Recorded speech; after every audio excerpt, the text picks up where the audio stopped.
Hello friends, അപ്പോൾ എല്ലാവർക്കും സുഖമാണല്ലോ. ഞങ്ങളുള്ളത് ബഹ്റൈനിലാണെന്ന് എല്ലാവർക്കും അറിയാമായിരിക്കും. പക്ഷേ എന്തിനാണ് വന്നതെന്ന് ഇതുവരെയുള്ള വീഡിയോയിൽ ഞാൻ പറഞ്ഞിട്ടില്ലായിരുന്നു. അപ്പോൾ ഞങ്ങൾ വന്നത് വിസ പ്രോസസ്സിങ്ങിന് വേണ്ടിയാണ് വന്നത്.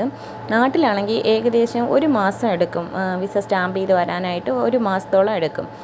അത് ഒരുപാട് എന്താ പറയുക, നമ്മൾ ട്രാവൽസിൽ പോയി ഒരുപാട് ടൈം ഇതാക്കി നമ്മുടെ പാസ്പോർട്ട് അയച്ചു അങ്ങനെയൊക്കെയല്ലേ വരുന്നത്. ഇതാവുമ്പോഴത്തേക്ക് ഒരാഴ്ചക്കകം, ഒരാഴ്ച എടുക്കില്ല, എന്നാലും ഞങ്ങളുടെ വിസയുടെ ഇത് തീരും മുമ്പ് ഞങ്ങൾ പോയതിന് ശേഷമാണ് ഈ പ്രൊസീജിയറുകളെല്ലാം ചെയ്യുന്നത്.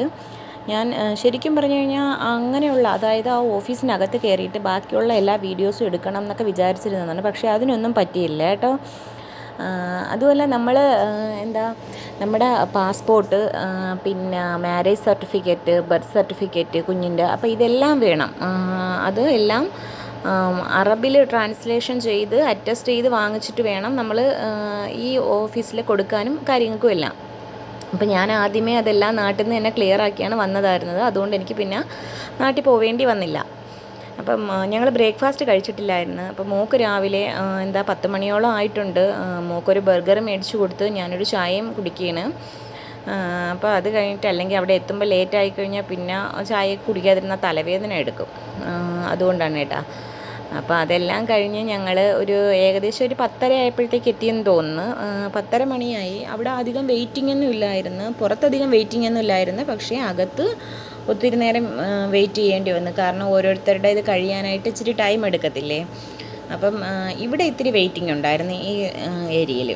അപ്പോൾ പുറത്ത് വലിയ വെയിറ്റിംഗ് ഇല്ലാത്തതുകൊണ്ട് അകത്ത് സമാധാനമായിട്ടിരിക്കുകയായിരുന്നു. അപ്പോൾ അതെല്ലാം കഴിഞ്ഞ് അവിടുത്തെ പ്രൊസീജിയറുകൾ കാര്യങ്ങളെല്ലാം കഴിഞ്ഞ് ഞങ്ങൾ നേരെ അവിടെയുള്ള ലുലുവിലോട്ട് വന്ന് മോക്ക് വേണ്ട അത്യാവശ്യം സ്ലൈഡ് അങ്ങനെയുള്ള കുറച്ച് സാധനങ്ങൾ മോക്ക് വേണ്ടതെല്ലാം ഒക്കെ പറക്കി എടുത്തിട്ട് ഞങ്ങൾ ബില്ലടിച്ച് പുറത്തിറങ്ങി നേരെ വണ്ടിയിൽ കയറി.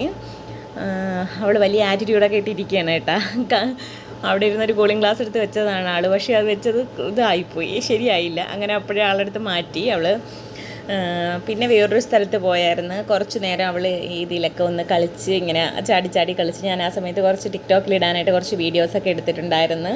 അല്ലെങ്കിൽ എവിടെ പോയാലും വീഡിയോസ് എടുക്കലും ഫോട്ടോസ് എടുക്കലും ആണല്ലോ പതിവ്. അതൊന്നും മാറ്റാൻ പറ്റത്തില്ലല്ലോ. അപ്പോൾ അതെല്ലാം ക്ലിയർ ചെയ്തു.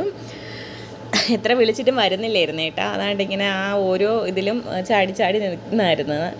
എനിക്ക് തോന്നി കൊച്ച് ടൈമിലൊക്കെ ആയിരുന്നെങ്കിൽ നമ്മൾ ഇതുപോലെ നിന്ന് കളിച്ചേനെയല്ലോ. പിന്നെ വിചാരിച്ച് ഇത്തിരി നേരം അവളവിടെ നിന്ന് കളിച്ചോട്ടെ എന്ന് വിചാരിച്ചു. അതിനുശേഷം ഞങ്ങളങ്ങ് പുറത്തിറങ്ങി വണ്ടി വെയിറ്റ് ചെയ്തിരിക്കുകയാണ് കേട്ടോ. അപ്പോഴത്തേക്കും ഞങ്ങൾ വീണ്ടും കുറച്ച് വീഡിയോസൊക്കെ എടുത്ത്. ആൾ ഭയങ്കര ഹാപ്പി ആയിട്ട് തോന്നിയായിരുന്നു. ആ ടൈമിന് വേറെ കുഴപ്പമൊന്നുമില്ലായിരുന്നു. ഇത്തിരി കഴിഞ്ഞപ്പോഴത്തേക്ക് പാത്തുൻ്റെ ഒരു മൂടങ്ങ് മാറിയായിരുന്നു, ഒരു ദേഷ്യഭാവമായിരുന്നു, വിശപ്പിൻ്റേതായിരുന്നു. പിന്നെ ഞാൻ മുകളിൽ പോയി ഫുഡ് വാങ്ങിച്ചു കൊടുത്ത് അത് കഴിച്ച്. പിന്നെ ഈവനിങ്ങിൽ ഞങ്ങൾ ഒരു ഷോപ്പിൽ കയറി ഞങ്ങൾ ചായയൊക്കെ കുടിച്ചിട്ടുണ്ടായിരുന്നു.